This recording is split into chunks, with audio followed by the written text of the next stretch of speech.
Hi, welcome back to Women Making Moves, where we celebrate the moves that women are making. My name is Amy Pons, founder of Unlock the Magic Coaching, Marketing, and Healing.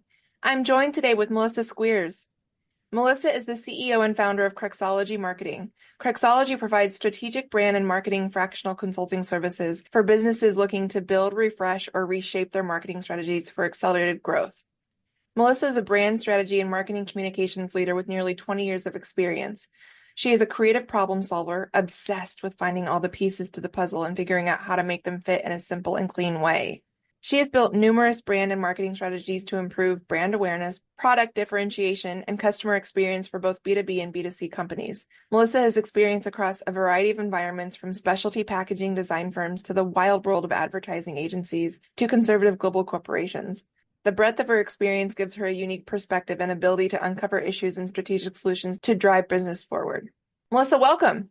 Thank you for having me, Amy. Good to be here. It's fun to go it on your own, yeah?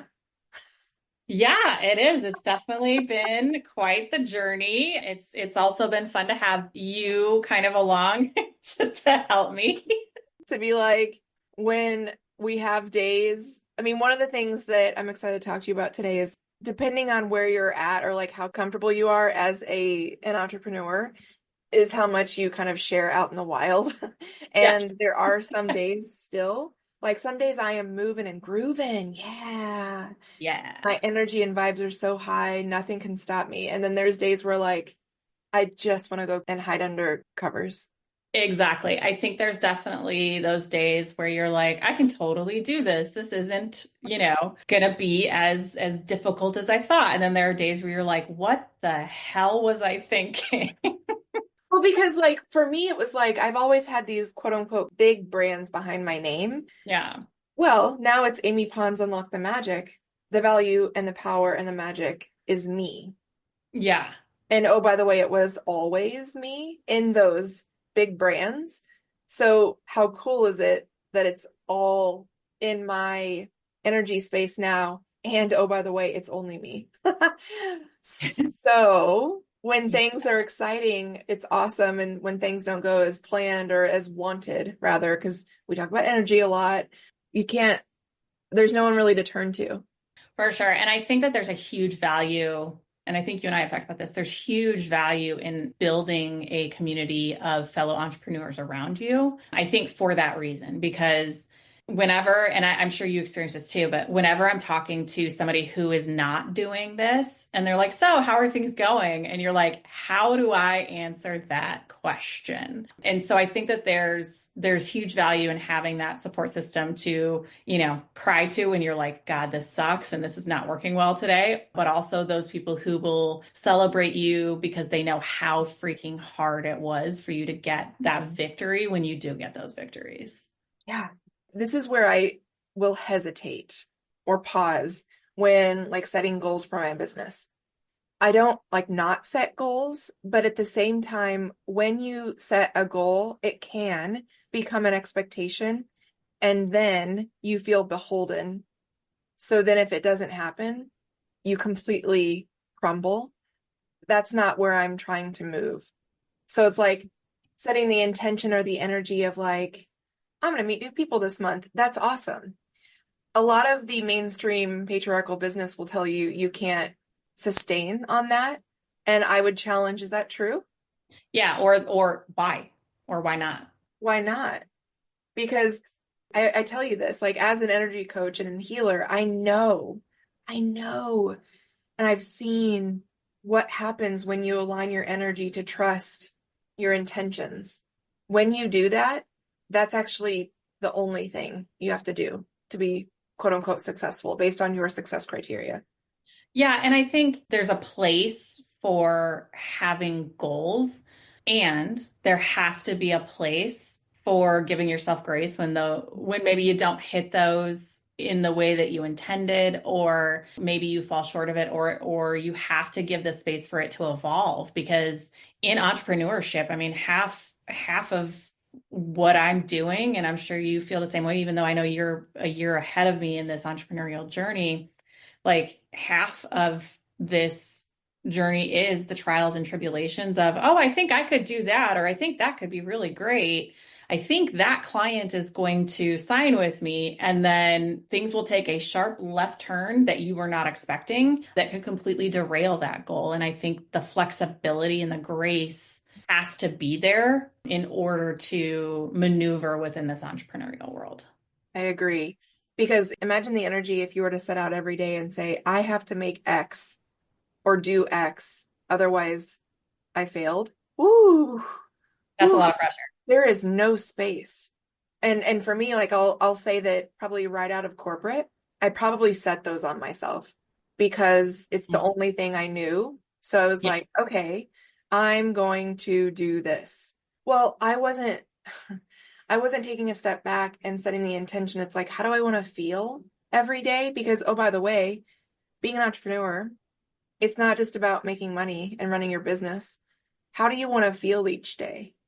Do you want to have time to have a full hour lunch break? What time do you want to start every day? What time do you want to end every day? Like there's Yeah. so much more to take into account. And something that my husband and I will talk about quite often is because I felt beholden and that my value was only around the title and money for 20 years, I underestimate some days how amazing it is that I feel okay and safe now. I would agree. And I think it's, similarly, I spent the last 20 years, same thing, trying to climb the corporate ladder to the point where I felt like my sole focus and my success or failure or my ability to be happy or unhappy was directly tied to that performance Hmm.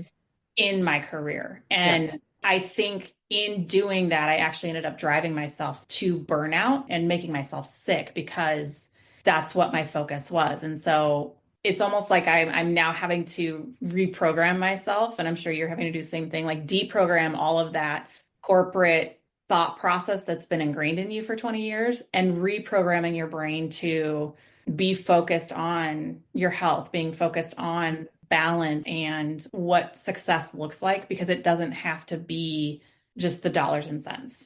Mm-mm. Honestly, it can't just be the dollars and No. cents as we create the new way of working, living, being. And it gets to be more than that. And there's so many life experiences unfolding, especially for women as we reach a certain age where we might say, oh, I noticed that I'm starting to give less fucks these days. There's actually something happening chemically in our brains, in our bodies, as we prepare for perimenopause, menopause, that starts to shift our thinking and feeling into prioritizing what's important, what feels good every day. And I actually feel mine started probably around 35, where I started to get a little bit antsy about, okay, I'm making the dollars, I have the big titles, I'm the head of this, that, and the other thing, and I don't feel like I'm having any impact on humanity. That was a really, really big, tough pill to swallow. So what I chose to do was to start like really binge drinking alcohol to kind of numb what that was coming up in me. Mm-hmm. And not until I turned 40 did I give myself the grace, permission, and space to say, okay, what is ringing my doorbell? What is trying to get my attention? What is that? And beautifully now I know I'm a healer and a warrior. Cool. That gets to show up in different ways every day. Sometimes it's leveraging my 20 years marketing experience. But what's most awesome about that is that I get to pair that with, okay, patriarchal marketing says that we have to do it X, Y, and Z way. What do you, soul being in front of me, feel like doing today?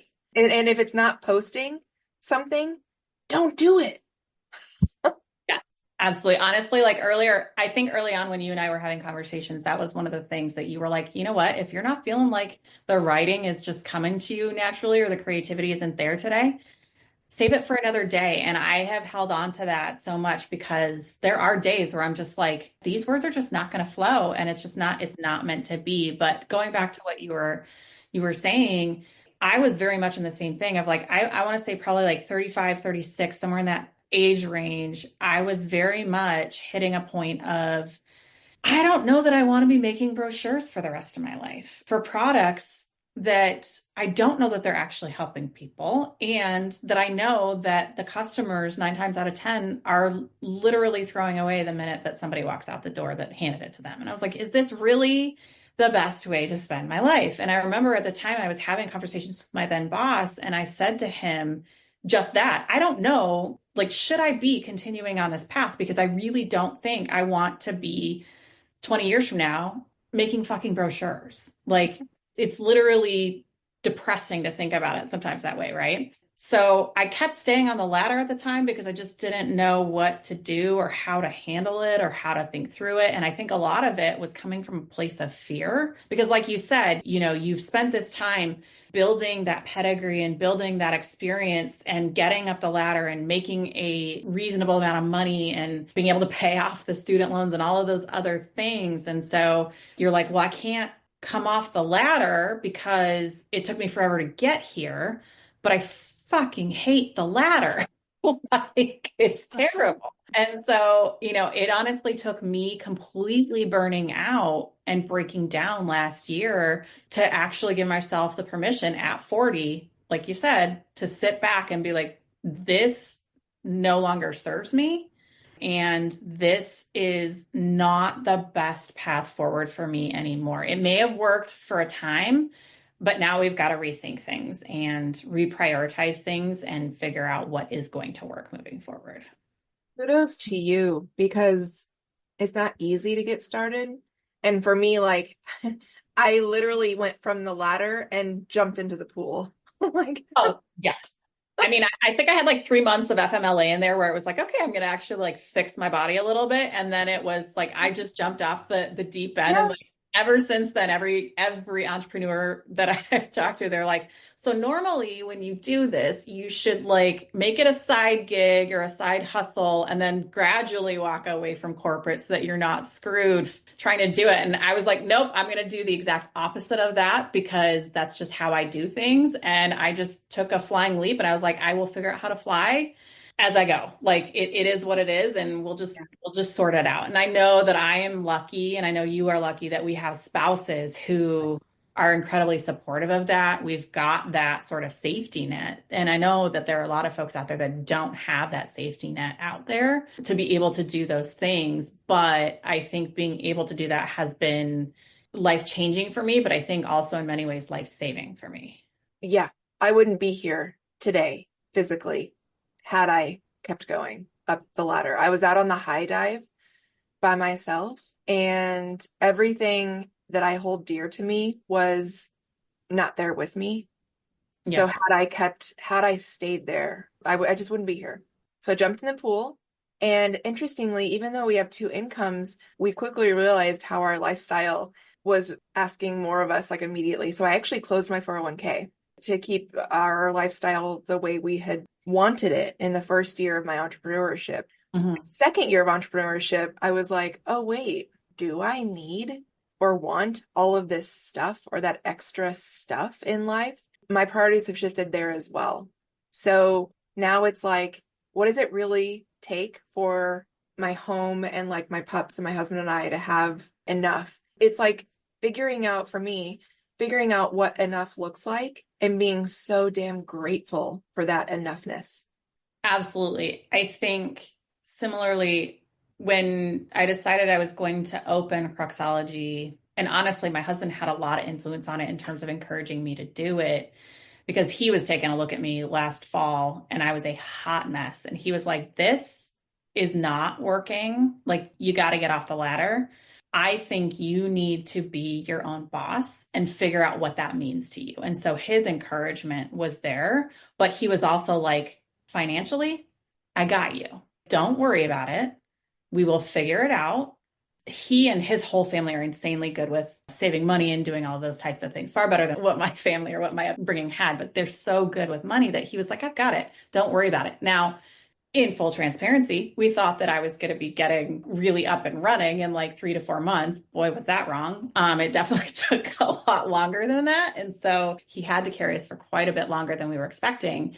But he gave me that freedom so that we could figure out what that means and what that looks like. And we did make some of those choices. Not as many vacations. We used to vacation all the time. Not spending money as extravagantly on going out to dinner. We eat at home all the time. The things where we were wasting our money, or not wasting our money, but we were spending that extra expendable income.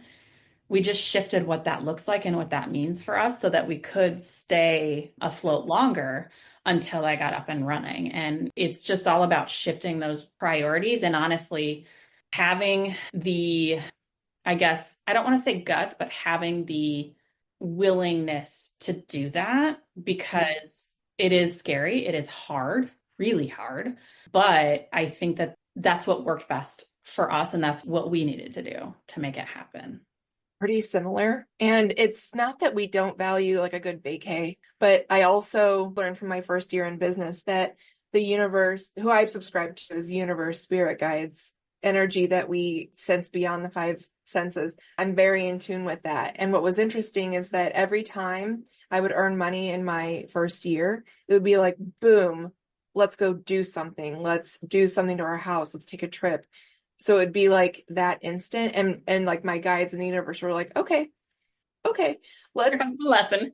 here comes the lesson. Right, exactly. And so beautifully, they paused my business for about 6 months. I was like, okay. And it took me a little bit, like my second year now this year, like when I set intentions through the moon ceremonies that I hold, a lot of it is around universe, may we co-create abundance so that I can sustain what I already have. Yes.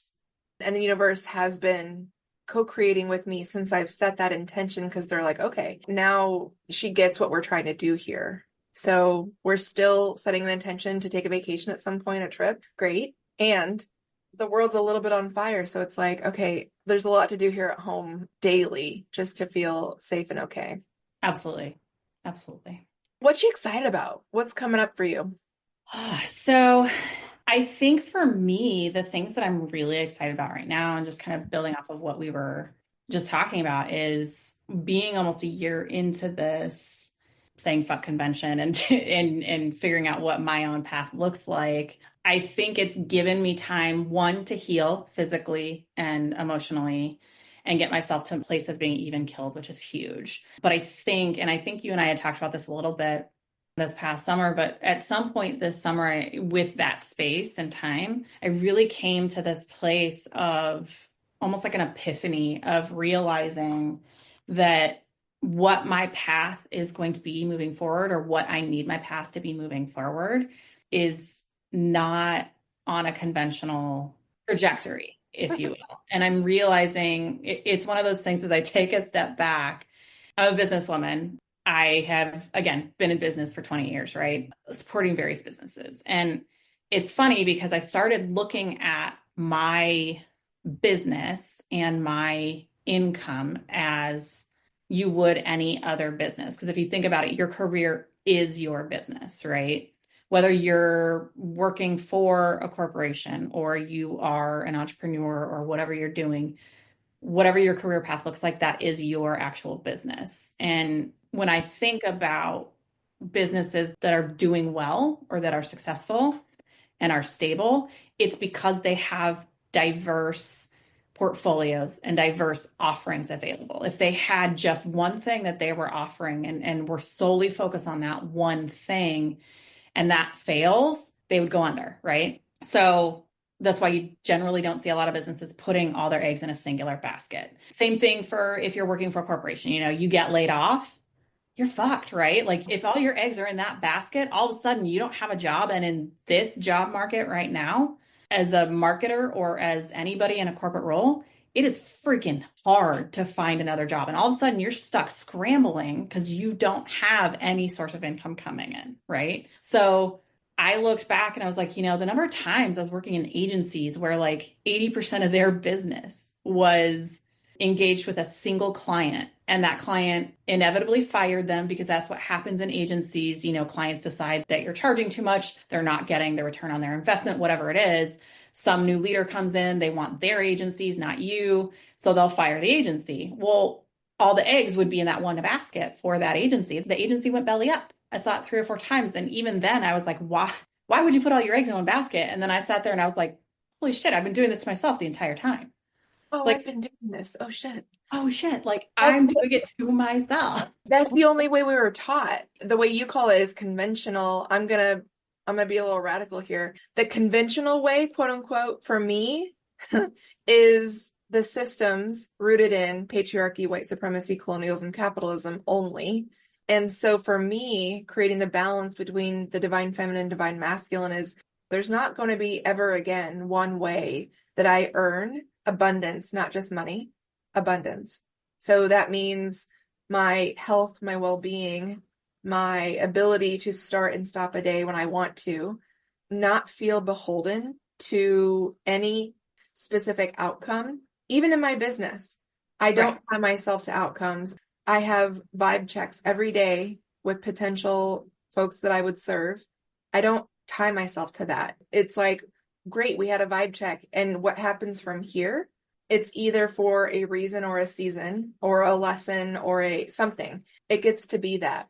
Exactly. Ooh, the peace. Oh, the peace that comes with it. And yeah, I completely agree. I think it's ingrained in us. You are supposed to do well in school, go to college. With my family, it was you have to go to a notable college, whatever the fuck that means. You have to get on the corporate ladder. You have to climb that ladder. You have to get married at a certain age. You're supposed to get married. You have to, have 2.5 kids and for whatever the average is these days and buy the house with the picket fence and all of that stuff that you are supposed to do. And there are lots of people that that's the life they want, and that's wonderful. You do you. I'm happy for you. There is no judgment there. But for me, I've never really gone exactly on that path, with the exception of my career. And I think that now that I'm not doing that with my career, it's been so freeing and so eye-opening. And so coming up for me, going back to your original question, as I yammer on, No, going, as I did too. yeah, is this is manifesting for me in terms of building out different aspects of what my portfolio looks like. So, yes, I have Cruxology marketing, and that is the main part of my business portfolio. It's what I've spent 20 years doing. I love building strategies. I love helping businesses figure out what is the business strategy and how that attaches to the brand and the marketing strategy. Those are all things that I still love doing. I just hated the actual ladder itself. So I want to keep doing that, but I'm also building out an Etsy store to maintain the creative side of my brain. And so I'm designing t-shirts and decorative pillows and coffee mugs and all the things that you typically find on Etsy. I'm building that out so that I can enjoy the creative side, really dig in and continue to grow my skill set in terms of learning about e-commerce. But also my hope is that maybe that'll become a longer term, more consistent revenue stream. I don't know if it will. We'll see. I'm a woodworker. I enjoy doing woodworking. And so I started exploring, like I've been taking classes for a while, but now I'm starting to explore kind of a small venture of like furniture flipping. So buying furniture at estate sales or things like that, refurbishing it and kind of flipping it, modernizing it, and then seeing if I can sell it for a profit. It may not, but I'm having fun doing it. Imagine, Melissa, had you stayed in this space where gotta get back-to-back clients so that you keep doing more of the same of what you did in the old way. Exactly. It was such a gift that neither of us had back-to-back clients like from the jump. We Yeah, would have never experienced all of these other things, frankly, from our second chakra. I'm a chakra healer. That's one of the things that I felt into creating Unlock the Magic. Had we had yours is marketing, mine's coaching, like at the core of our business, had we yeah, had back-to-back everything all day, every day, never would we have had space to feel into not only the new way that we're creating business, but also these other aspects that could be cool in the long run. exactly. And you've inspired me to start a store. It gets to be all of that. I love what you said. Something that really came in for me when you were talking about, if you look at any corporate business, they diversify. I worked at Discover Card and they had a card, but then they had personal loans, student loans, Home loans, they had a network, they diversified.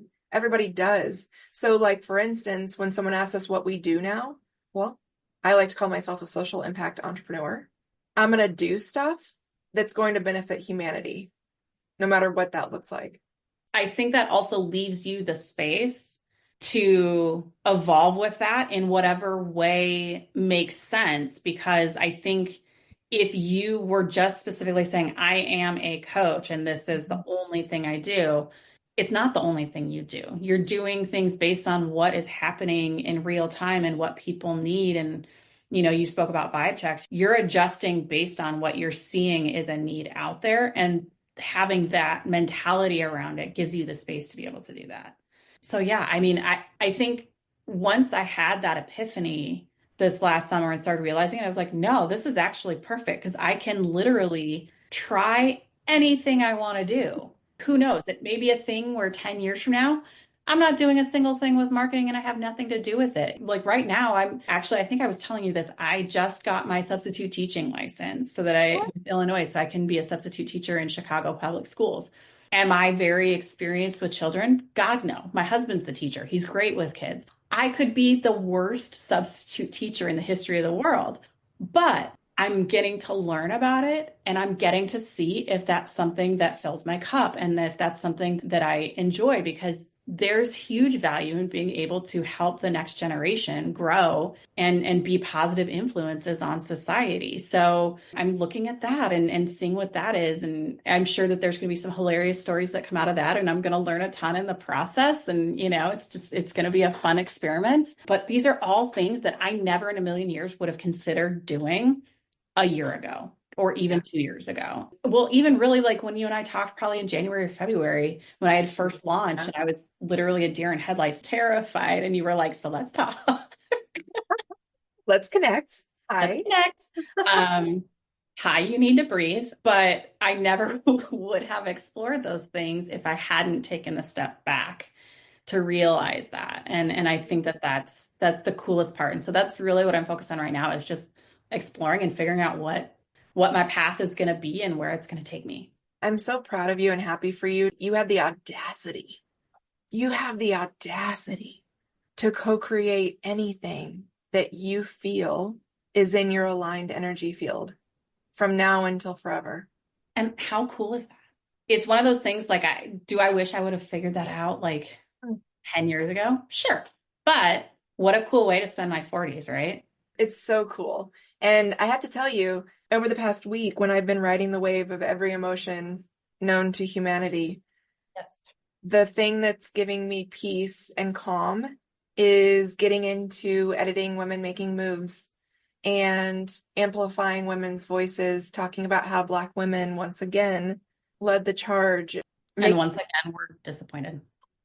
Once again, they were disappointed. So giving Black women space all over my socials, like amplifying them, like letting people know it's okay not to be okay or feel whatever you want to feel. I say all of that because the last time this outcome emerged, I was still in corporate. And I remember being at the office the next day and I couldn't stop awfulizing, catastrophizing, running to the bathroom to cry. I was not at all fucking okay. And I had to just power through and go to all my meetings and do my work because there was no space. These days, this time, allowing so much space and grace for myself, and whether it be through women making moves, my coaching, the women I serve, that has been a really amazing source of healing. That has been an amazing source of processing over the past week. And comfort Yeah. in Comfort. Yeah. Yeah. Yeah. I don't feel forced. I don't feel beholden to put a mask on, which I did last time. Yeah, I would agree. I think last time, in 2016, I was still working it was the last ad agency that I worked in before I went to the corporate side. And I remember the results came in and, agencies are notoriously ruthless. They do not care about people. They care about billable hours. And I remember so many of the women, we were all just in shock, like absolute shock that Hillary Clinton didn't win. And I just remember it was like, you have to suck it up and you can't feel your feelings because it's not billable. was the feeling, like you have to get back to the billable work. And I distinctly remember I had like a senior leader, it was actually a woman, who she was just like, well, it would have been crap no matter what happened. So you just need to get over it and get back to work. And if that doesn't describe our society and the expectations placed on people and employees to not feel human feelings, like that is the epitome of it right there. This time around, I gave myself the space and permission the next day to just cry off and on all day. Mhm. And I purposely didn't have meetings that day. And I just took the space. I did minimal things or things that gave me the room and the space to be able to do that. But I didn't try to lock it down in the Mm, way that I felt I had to in 2016. same. I want to go to a post. It seems appropriate to bring this up now because we're in this vibe. And not so fun fact. Did you know that women and men are equally as likely to suffer from a heart attack, but women are far more likely to die from a heart attack? In case you're curious as to why, there are obviously a variety of factors that go into any individual case, but on a macro level, women have different symptoms than men. And guess who wasn't included in cardiac research until it was mandated in 1993 by NIH? Women. So this is something I feel like you and I've talked about quite a bit. And on Women Making Moves, this recurring theme of women not being added to research until 93 is so critical, especially as you and I talk about in this moment of being women in our 40s. We're in the beginning stages of perimenopause, which, for those who don't know, estrogen is one of the main hormones in women that keeps our heart safe. So as we head into perimenopause and the estrogen declines, that's why part of the reason more women die from heart disease. And further to your point, from a recent episode with Women Making Moves, Hiba Siddiqui talks about what presents itself in men from a cardiac episode, which is chest tightness and pain in the left arm, actually can present in women as indigestion and tummy issues, which perfectly coincide with our periods. So of course we're going to like push it aside. We're like, oh, it's just our period. So tell me more about this post, why you feel passionate about it and what's up. Yeah, no, thank you. I'm so glad you chose this one. So, most of my career, I have worked in healthcare, whether it was healthcare pharmaceutical advertising, which is a whole can of worms in itself, or in medical devices, which is also a whole can of worms in itself. Where I want to move forward in the marketing aspect of my business is really focused on women's health in particular. And the reason that I am so passionate about it is things like this. We as women have completely different anatomy, completely different biological needs. We have different hormone patterns. Our reproductive cycles are completely different than men's. Everything for us physiologically is different, but we have been completely removed from or ignored in the equation from a healthcare perspective for forever, to the detriment of women's health. And it shows up in the fact that with this particular post, heart attacks, they present completely differently in women. It also presents in the fact, or it manifests in the fact that when a woman goes to the hospital and presents with that stomach ache or that indigestion, they are often not listened to, dismissed, and sent home. And therefore, it goes undetected and it actually has longer term ramifications for them.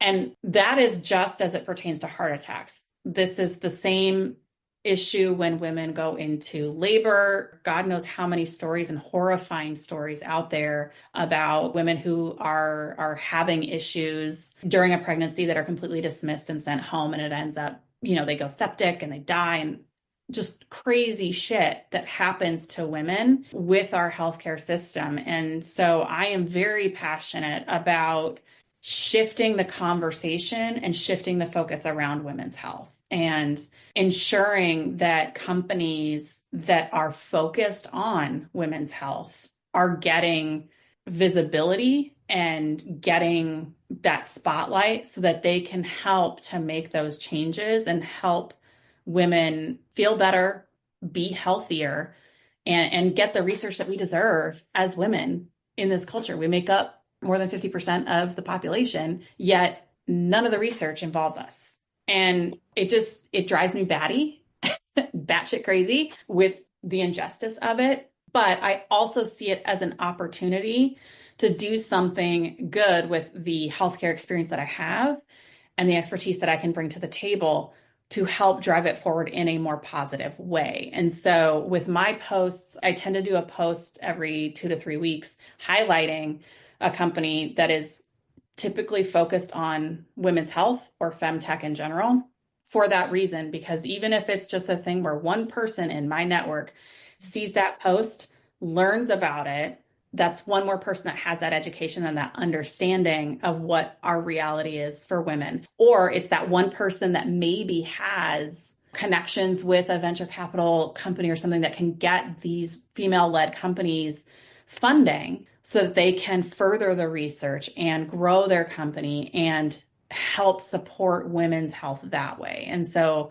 that's really my goal with these posts. But obviously, I'm extremely passionate about it. And I have so many different thoughts in terms of women's health and just the challenges that we face and the opportunities that there are for us to vastly improve it. Do we know yet if the money that Dr. Jill Biden found and allocated for women's health research, will that go away with the new administration, or was that already invested? I had the same question, and I'm not entirely sure at this point. I hope that it was already vested, because if not, you and I both know that money will probably be gone. Oh, it'll be gone. It'll be cut the first day. Yep. Yeah. So we should find that out. Yeah, I feel like we need to find that out. I mean, I'm hopeful. I know that there are some folks within the femtech community that have been at various conferences and conventions where Jill Biden was there, Dr. Jill Biden was there. So I'm hoping that means that maybe they were benefactors of that already. I don't know. But okay, by the time we go live, we will have found that out, and I'll put that in the post. Yeah, that makes sense. Hopefully it's good news. Okay. As we start to wind down, Melissa, what would you say, my dear friend, Melissa, let's see, how long ago did we meet? Year and a half ago? That first fairway? Yeah, it was probably like a year and a half ago. Yeah, something like that. So Melissa, what would you say to the women who are listening to us and these women have lost their damn minds? I could not possibly